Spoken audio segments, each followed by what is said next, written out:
নমস্কার, আমি মিতালি।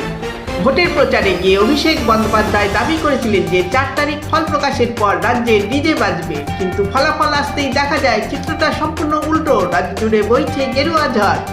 এই পরিস্থিতিতে বুধবার সাংবাদিকদের প্রশ্নের মুখে পড়ে মেজাজ হারালেন তৃণমূল সুপ্রিমো মমতা বন্দ্যোপাধ্যায়। সরাসরি অমিত শাহের পুরনো মন্তব্যের প্রসঙ্গ টেনে তিনি অভিষেককে আড়াল করেন। এদিন সাংবাদিকরা যখন অভিষেকের করা সেই মন্তব্য নিয়ে প্রশ্ন তোলেন, তখন মমতা বন্দ্যোপাধ্যায় ক্ষোভ উগরে দিয়ে বলেন, শুনুন, রাজনীতিতে অমিত শাহ বলেছিলেন সবাইকে দড়িতে করে ঝুলিয়ে পেটানো হবে, আগে তাকে জিজ্ঞাসা করুন, তারপর অভিষেক বন্দ্যোপাধ্যায় উত্তর দেবেন।